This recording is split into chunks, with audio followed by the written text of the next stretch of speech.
What is good? In this video, it's time to do a morning routine of a trader. If you guys know, my name is Ariel Cash. I've been trading for around 4 years, 2 years profitable, and now I'm just posting here to teach you guys how to do it as well. But regardless, if you know, my morning routines are kind of boring. Okay, it's kind of boring.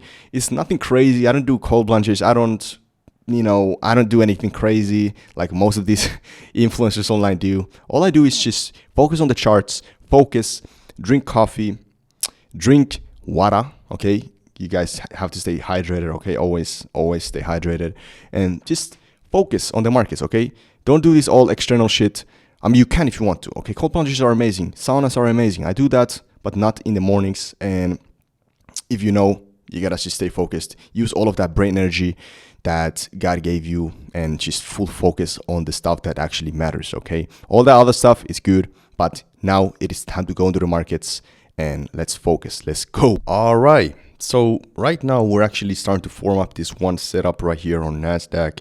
Looks like we're about to follow the trend. Okay, we got this amazing downtrend. We got liquidity sweep, which can reverse the market, which it did for a moment, but right now it's still respecting the downtrend. So I'm gonna go ahead and short the markets. I'm gonna explain everything in just a minute. The only problem here is that the risk ratio is kind of mid, so I would want for the price to retrace a bit. Oh, that does not look good. It's going to my direction where I want it.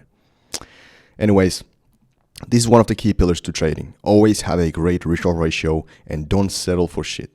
Okay, as you saw, I could have taken this trade from here, but the risk ratio isn't good enough for me. I mean, I could have targeted around here, but I just want to make sure that I get the good entry. It would have been a good thing to take this trade, but I'm just gonna settle for the greatest shit. Okay, I'm not gonna take any mids here, even though it might have gone to my entry. I mean, to my take profit, but still, there's a possibility. I'm gonna wait for a retracement, meaning that I'm gonna wait for the price to go a little bit down, go a little bit up, and then enter perhaps there. If you guys don't know, the trend always moves like that. It moves in impulses and retracements, impulses and retracements, impulses and retracements. Naturally, it wants to retrace. When it does retrace, when it does create the push up, a nice one for a greater entry, I'm gonna enter the markets. Okay, if we create this fair value gap here, meaning that it's an area that will have orders. My bad. It will have orders, right? And if it wants to retrace to that, that's a solid entry. So I'm gonna update you in just a minute. Okay. All right. So there's two scenarios that can happen, right? Either I'm gonna wait for the price to retrace to this fair value gap, enter from there, or retrace to this fair value gap, enter from there, or actually three scenarios. We also could potentially close below this low and enter right from there, and follow this trend. If you guys know, the more closures, the better into trend, because it just proves the concept that the trade is still getting respected. Because this is again an impulse retracement. If you create the impulse by closing below, that's a solid entry, right? So I could potentially enter from there, and yeah, but I haven't entered yet. But this looks pretty solid if it wants to close below, right? So let's see, does it want to happen? From this fair value gap. Let's see which one it wants to take. Do. All right. So nice rejection from this fair value gap. I just entered the markets. I'm looking for the price to go down. I'm gonna follow this trend, right? I'm gonna put the stop loss right on there above the fair value gap, and I'm gonna target around 1 to 2.5 our multiple. I didn't risk too much because there's the second fair value gap here, but I'm probably going to put more money in here. All right. Yeah, I just put more money into the trade. So first trade here, second entry was here. Stop loss is same position. And I'm going to target the second trade for 1 to 2. Second trade was here. First trade was low risk, but we got more confluence from this. I know this looks kind of disgusting right now. I know, because it's not too clean, right? Two trades, but the same stop loss right there. First trade here. Yeah, first trade right there. All right. Yeah. Now what we're gonna do as traders, we always gotta be patient, right? Be patient and wait for the setup to end. Right. Let's go.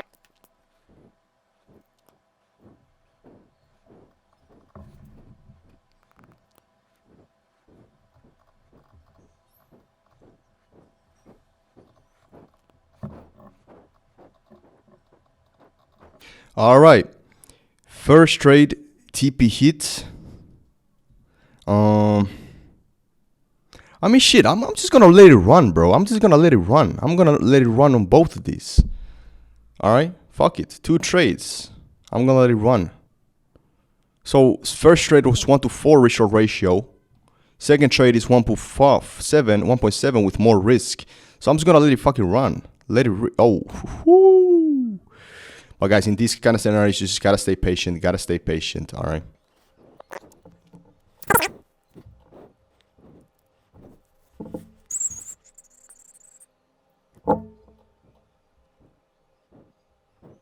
There we go. Bang! All right.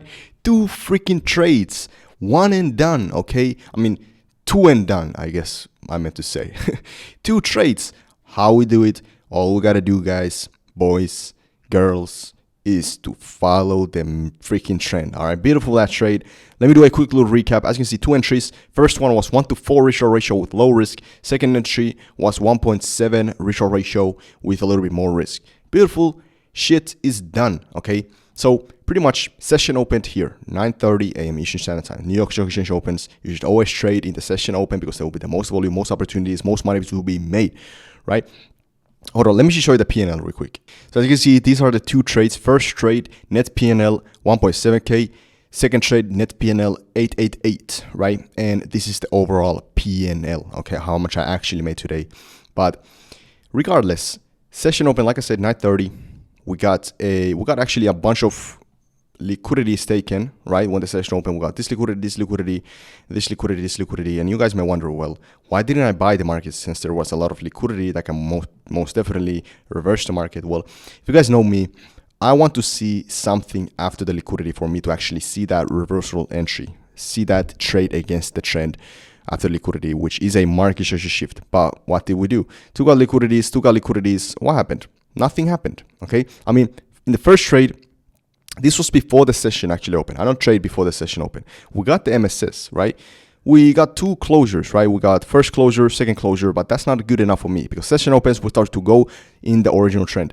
This was just a 5-minute retrace, 5-minute push up, and then continue the original trend. Guys, we have to stay patient. We have to see the overall shit, right? Pre-market was all right, okay? 4-hour session, kind of mid. But overall, we're bearish in the daily. 1-hour time frame is bearish, right? We'll close here, bearish. Everything is quite bearish, as you can see. And then when the session opens, we start to respect the overall trend, the original trend to the downside. This was first closure. Could have entered right over here, but that wasn't good enough for me. It was kind of choppy right here.